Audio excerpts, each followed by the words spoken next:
Hola, ¿cómo están?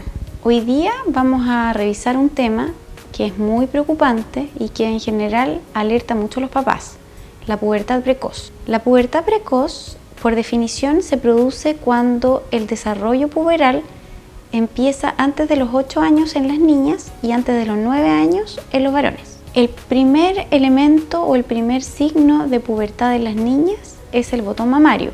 Por lo tanto, en la pubertad precoz, el botón mamario empieza antes de los 8 años. En los niños, en cambio, el primer evento de pubertad es el crecimiento testicular.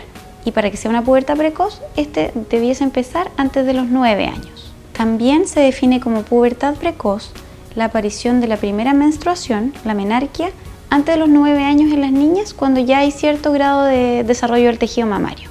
En las niñas, la pesquisa de la pubertad precoz, la verdad es que es bastante más fácil, porque en general el botón mamario es algo que los papás pueden identificar fácilmente, ya sea por inspección o por palpación. En cambio, en los niños hay que palpar y medir el tamaño testicular, por lo tanto a veces se pudiese llegar más tarde al diagnóstico. En las niñas, el 95% de las niñas que presenta pubertad precoz no tiene una causa que uno pueda identificar, por lo tanto se habla de pubertad precoz idiopática. En los niños, en cambio, casi el 50% puede tener alguna alteración o alguna enfermedad de base que esté causando este adelanto. Por lo tanto, es muy importante el estudio en varones. Ahora, ¿cuáles son los elementos de una pubertad normal o los tiempos de una pubertad normal? Para saber cuándo deberíamos consultar. Como les comentaba, el botón mamario puede empezar desde los 8 años en las niñas, pero el promedio de las niñas empieza alrededor de los 10 años. 2 años después se produce la menarquia o primera menstruación. Por lo tanto, en general, la menarquia debiese llegar alrededor de los 12 años. Por lo tanto, cuando aparece botón mamario, la cosa no es instantánea. Deben pasar 2 años para que las niñitas puedan tener su primera menstruación. Durante el periodo puberal también se produce el estirón de la pubertad, en el cual los niños y niñas crecen alrededor de 20 centímetros bastante rápido. Cuando hay pubertad precoz, las consecuencias que esta puede tener son, por una parte, alteraciones del crecimiento, es decir, los niños sí crecen más rápido al principio, pero generalmente se estancan antes y por lo tanto puede tener como consecuencia una talla baja. Y también puede haber consecuencias emocionales serias al tener este desfase entre el cuerpo y la madurez emocional y mental. Por otra parte, como les comentaba, cuando hay una causa de base, si no se descubre esta causa, puede tener las complicaciones asociadas a la enfermedad de base. La pubertad tiene básicamente 2 componentes hormonales. Por una parte está la presencia de hormonas femeninas y por otra de las hormonas masculinas. Ambos, mujeres y hombres, tenemos de las dos. Evidentemente la proporción cambia y en las mujeres hay más hormonas femeninas y en los hombres más masculinas. El desarrollo mamario y los cambios en el útero y posteriormente la menstruación tienen directa relación con las hormonas femeninas. La aparición de vellito púbico, vello axilar, cambios en la voz, acné están relacionadas con la presencia de las hormonas masculinas. Cuando se produce una pubertad precoz, vamos a tener que considerar varios elementos para poder hacer el diagnóstico. Por una parte, como ya lo comentábamos, existen estos tiempos que se adelantan: botón mamario antes de los 8 años en las niñas, crecimiento testicular antes de los 9 años en los varones. Por otra parte, pudiésemos tener un impacto en la edad de los huesitos, en la edad ósea. ¿Y eso cómo se examina? Con una radiografía de carpo, es decir, con una radiografía de mano izquierda de la muñeca. Esta radiografía nos permite ver los cartílagos de crecimiento y nos dice cuál es la edad real del cuerpo. Cuando hay pubertad precoz, la edad real del cuerpo se adelanta con respecto a la edad cronológica.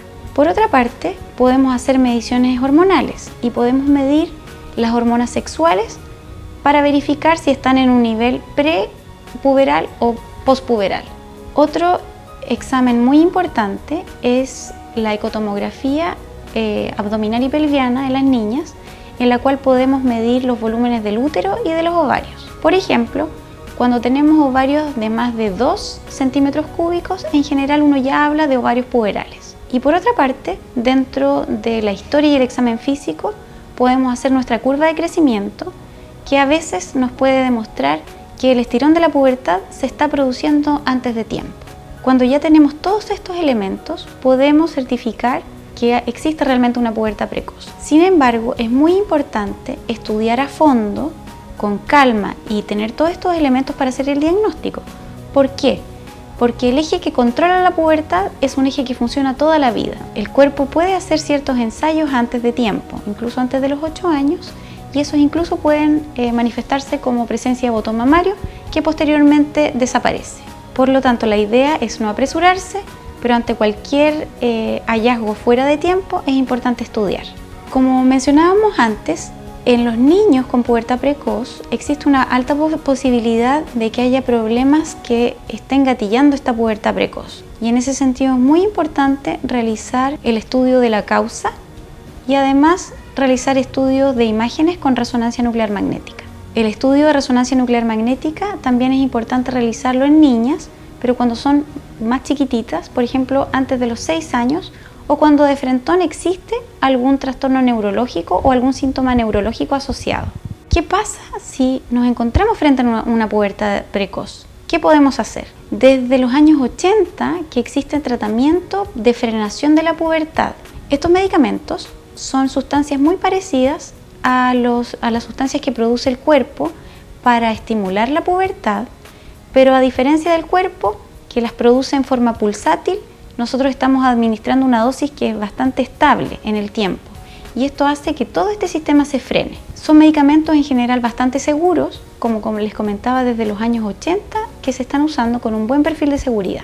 Consisten en inyecciones que pueden ser mensuales o trimestrales y que se deben realizar por un periodo de al menos 2 años, según la indicación del endocrinólogo infantil. Con este tratamiento lo que uno espera es ver regresión de los elementos de la pubertad que dependen de las hormonas femeninas, por ejemplo el botón mamario, disminución del tamaño testicular y desaceleración de la velocidad de crecimiento. Las manifestaciones que dependen de las hormonas masculinas, que también se producen en otras glandulitas que son las glándulas suprarrenales, no se modifican con el tratamiento.